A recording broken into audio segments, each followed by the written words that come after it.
So, a few of you guys might have seen a video that Mark made a little while ago asking, are cross country as fast on the descents? I don't want to say slow. You're going to say slowly. Why are cross-country riders so slow at downhills?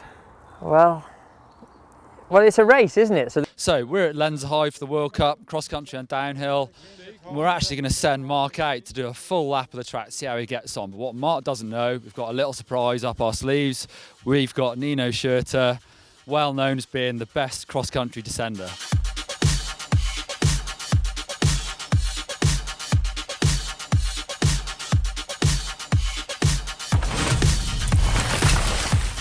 Nino, how much do you think it's important to be fast on the downhills in cross country? Yeah, today you have to be really complete, and you have to be fast in the uphills and in the downhills, and also to recover a bit. If you feel a bit more comfortable in downhills, you can recover probably a bit better. So you have to be a good descender if you want to win races. So Marc Beaumont has won 2 World Cup downhills. How do you think you're going to do against Marc on the descents?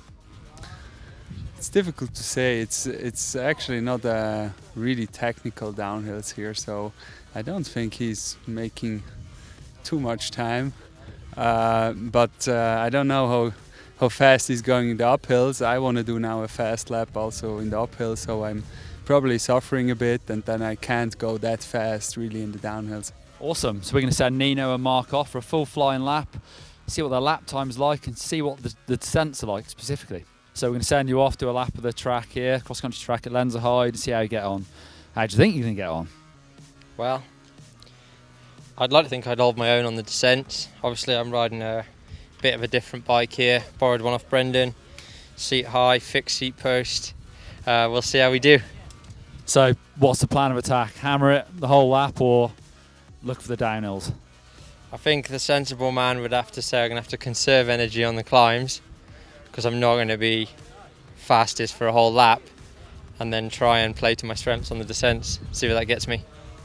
Let's see.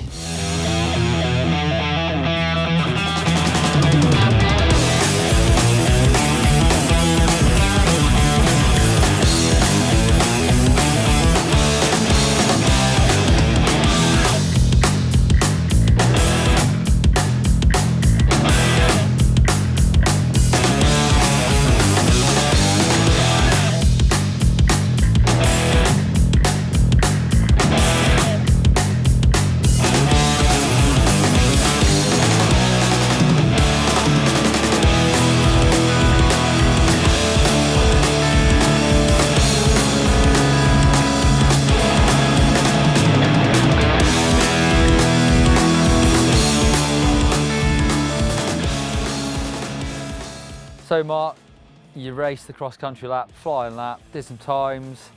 We had a secret weapon up our sleeves. We sent Nino Schurter out to do a flying lap as well. Sounds like he went full gas. How do you think you got on? Well, my practice lap was okay, quite casual. Flying lap. How did it feel? Horrendous. Horrendous. Like, within a couple of minutes or a minute, the heart rate was up there. Then obviously max, and I wouldn't mind betting that it didn't come down the whole time. I couldn't descend anywhere near how I wanted to, because I was like, my heart rate was so maxed that I didn't have any strength in my arms, so I couldn't even be aggressive with the bike. Should we see the results, everybody? I'm not sure we need to see the results, do we? So what should we say? In fairness, you only had 1 practice lap. Nino had done a few practice laps. And it is 20 minutes from his house. all right, excuses, we've had enough now. Do you want me to write you a list? If you want to see a video of top 10 excuses, click up here. Nino's lap was 10 minutes 30. Marc's lap, 13 minutes dead. So maybe we would expect Nino to be faster over the whole lap. That's I would say that's a given, isn't it? 2.5 minutes faster. Yeah, but is that good? It's probably better than I could do, so I'll let you off for that one. But the main reason we're doing this is to actually see the comparisons on the downhills. So we split the track into 3 major downhills. They're not super long, but interesting nonetheless. Marc, you were 2 seconds slower on the first downhill, 1 second slower on the second downhill, and 3 seconds slower on the last downhill. So you could say there's an element of fatigue setting in towards the end. You could say you were slower on all downhills. That's one way of putting it. Right.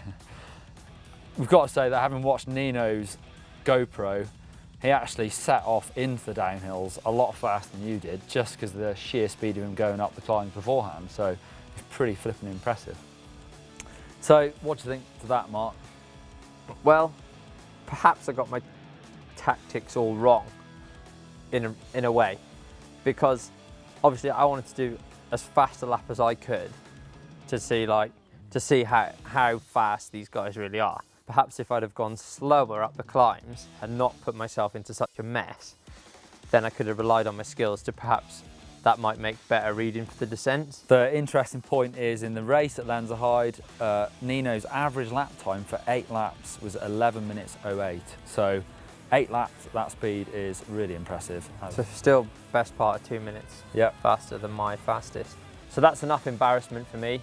You guys asked for this video and I failed miserably, and I'm sure you're going to leave loads of comments about it. Yeah, down below. So obviously we'd like to hear them and we'll get back to you. And for more videos from GMBN, you can click up here for our pro bike check on Nino Schurter's bike, the absolutely smoked Mark on, that exact bike. And for my enduro training tips, check that one out, Mark, down here. Click down there for that one. Get training. And if you'd like this video to end as quickly as possible, click on me to subscribe. In conclusion, cross-country racers are very fast everywhere. That one from Switzerland appears to be very fast everywhere, yes. And I need to do some more work. I will challenge him to a longer descent, Neil. What about an arm wrestle? Got them covered? Yeah.